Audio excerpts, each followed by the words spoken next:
This video is not about how to map. If you clicked on this video, you likely aren't a mapper. For most players, mapping is just something you trust the mapping community to handle for you. While some of you have entertained yourselves by placing a couple circles and sliders and ruining a multiplayer lobby with it, that's about it. Why are you here then? You are watching this video because you have a song that no other mapper has got to.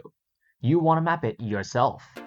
However, despite the motivation, there seems to be an invisible wall killing off any attempt to finish or even start a map. This is in spite of the quite impressive amount of resources available, which sadly brings even more frustration. The fundamental reason why is that these tutorials teach good mapping. Good mapping is about detail, logical design, and intention, things that you cannot teach with straightforward instructions. Hence, this video is not how to map, it is how to make a map. It is intended for those who are just looking to make their first map and share it with the world. Understanding your song choice. Not all songs are easy or simple to map. If your song sounds something like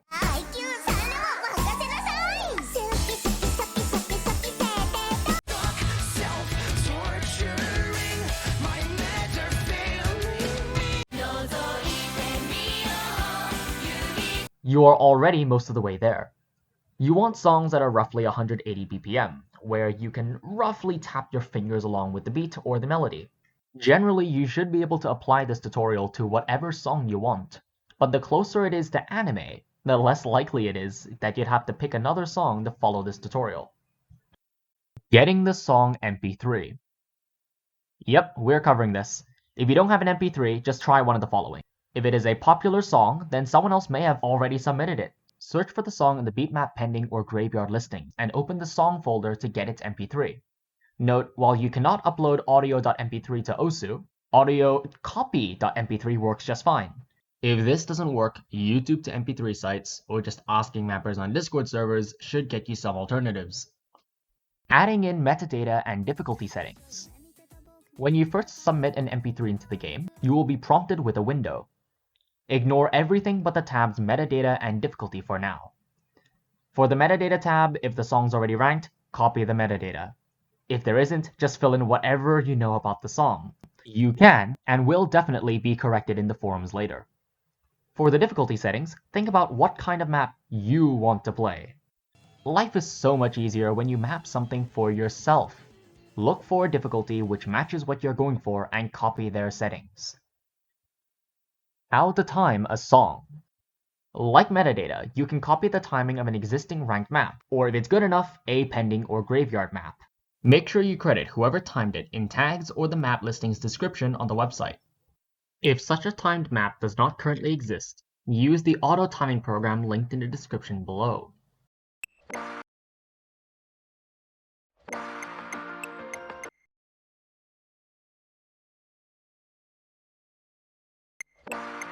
If not, you can time it yourself using the following simple instructions. Open the timing panel using F6 or through clicking the panel in the timing section. Use the green plus icon to add a timing point or red line. Play the song until you hear the first mappable sound of the song. This should be a downbeat. Use 25% playback speed to pause as close as possible. Then use the Move to Current Time button on the F6 timing panel to move the red line to the downbeat. Use the offset adjuster to align the metronome to exactly match the impact of the sound. From there, open the F6 timing panel again. Use the arrows to move the BPM until it matches, as shown in the video.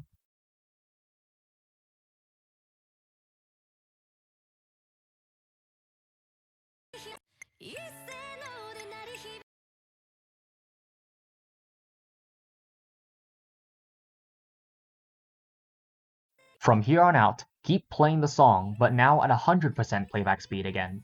When the beats fall out of time, adjust the BPM in a timing panel until it matches. Once you have finished, you should be able to play the entire song without the ticks missing any beat in the song whatsoever.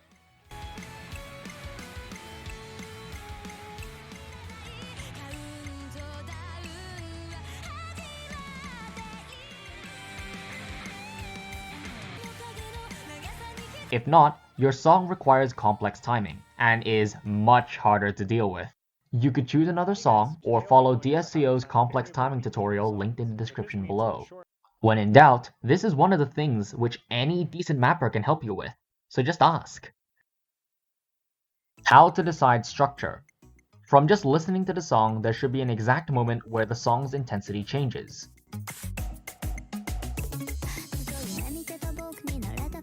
We want to place bookmarks at exactly those moments. Bookmarks can be added using the buttons down here, but they are best used via the shortcuts. While doing this, note down very carefully what each section's intensity is in relation to the other sections.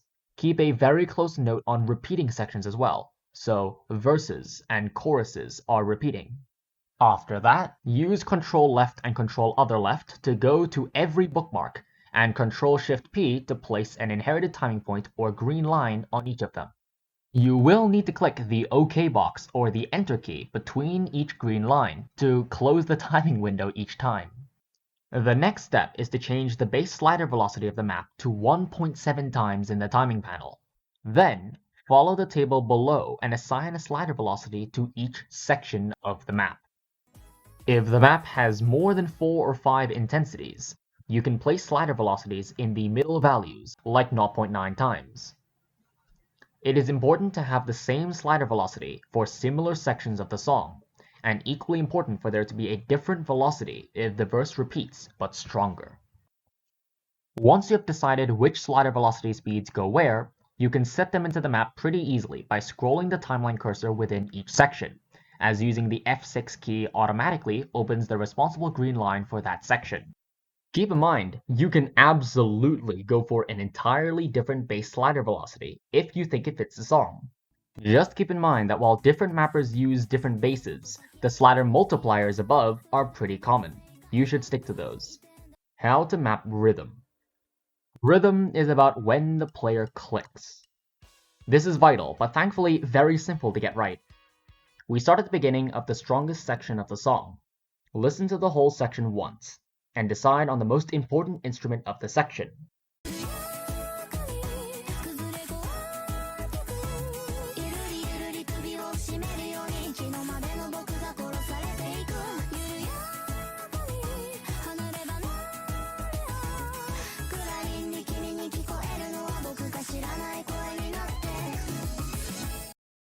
Using the bookmark tool, place a bookmark on every instance of that instrument.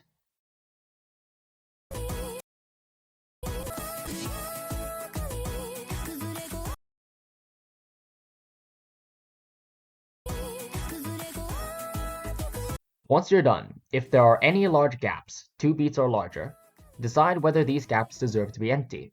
If the song doesn't lose intensity during the gap, you should bookmark the second most intense instrument instead.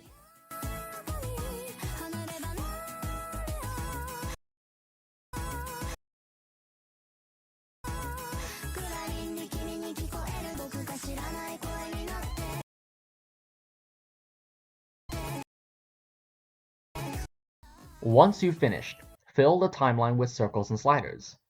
You want it so all bookmarks are being clicked on by circles or slider heads, while slider bodies fill in the rhythm gap. It is hard to describe by words, but the video should make things clear. Once you're done, you need to properly combo the map.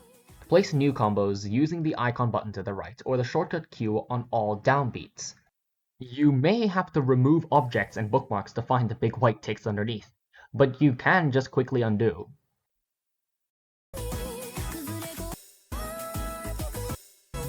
How to map flow. Flow is the hardest and most subjective part of mapping, as it is all down to feeling. You will need to playtest over and over and over again until you're happy with it. Even experienced mappers take an hour or 2 at least, so please take your time and make sure the map feels good before moving on. The approach that I follow is to create individual patterns, focusing on each combo as one measure and joining them up afterwards. This makes it easy to focus on the second-to-second flow, as you can zoom in on 5 or 6 objects. For this tutorial, there are 3 kinds of flow to consider. Note that the boundaries between these aren't super clear, so test play it yourself to know what kind of flow you have. Facts. Stack should be used whenever there is a quarter beat gap between objects, or whenever you transition from a strong to weak instrument. Nothing else to talk about, is there? Low spacing. Low spacing is where objects are close enough together so that you don't actively aim each individual object. This is called flow aim, and will be noticeable when playtesting as a gliding motion. Low spacing is best used as contrast. Because low and high spacing feel very different, it is the main way mappers implement spacing emphasis. Note that gradually changing from low to high spacing is extremely difficult to play, so please avoid doing this. High spacing. High spacing is what you really care about, because this is where objects are far enough apart you can't use flow aim. This requires snapping aim, and is distinguished by there being an exact point being aimed to on the circle. Well, not all high spacing uses snapping. As snapping wide angles are hard, most players just flow for large angled high spacing. Pishifat's video in the description goes into more detail, but for now it is better to avoid these. The next object. Managing two movements is harder than one, so sharp angles are easier than wide angles, or something like that. The simple trick for avoiding poor flow on consecutive jumps is to imagine on the middle circle a cross, splitting the screen into 4 quadrants. If the circle before and after are not in opposite quadrants, the objects will feel comfortable to play. Perfectly vertical or horizontal motion should be avoided for now, as they count as being in both quadrants they overlap. Note that jumps using 1 and jumps using 2 quadrants feel very distinct from each other. Compare this V jump to this rotated V jump. This also shows how certain wide angles can be perfectly playable, as long as they aren't in opposite quadrants, as you can see. When in doubt, just test play it and see what you like. We then move on to sliders, which in high spacing are a bit tricky. This is because your aim from snapping is always much faster than the slider's actual speed. This makes low spacing after sliders much more noticeable, and if you aren't trying to halt the player, then you should keep an eye out for it. So don't do this. Do this. Or this. This is also where slider curvature comes into play. If the motion after a slider is linear and snapping, make it a straight line. If the motion after a slider is flow aim, then make it curved so that you can encourage that flowing motion. Again, when in doubt, just test play it and see what you like. How to clean visuals. Before starting, try and set all sliders to be 5 degrees off from any direction. Sliders like this look good for reasons you can watch in Pishifat's video. 5-degree angles from the X or Y axes, so orientation like any of these 8. The main concept I am promoting is called equal playfield spacing, which makes all objects feel in some way bonded together instead of randomly placed. You should actually subconsciously like this concept, as it is what most modern maps use anyways. The easiest way of implementing it is to lower the approach rate to 2, remembering to note the original approach rate to change it back afterwards. You want it so that the entire combo, and most of the previous combo, is visible at once. Now, for each combo one by one, follow the video and move the objects around so that they all have equal visual spacing from each other, being careful not to change their flow in the process. Note that if an object was already overlapping, make the stacking itself equally spaced. When you move on to the next combo, do not make it over the previous combo and make it somewhere else. You might quickly run out of space, but as long as you press objects up against the sides of the playfield, you're fine. Once it's done, just set the map back to the original approach rate and give it a well-deserved test play. How to map the other sections. As of now, you have just mapped one section. So far so good. Now it's time to rinse and repeat and map the other sections. First, map the other sections which are similar, and try to keep them around the same difficulty. Next, map the section which is one level of intensity down, making sure you map it distinctly easier. Then you map all the similar sections to that section, and continue until you have mapped all the sections of the song. Done! Here's my completed difficulty for the song No Title, which was used as an example for this video.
Okay, final thoughts.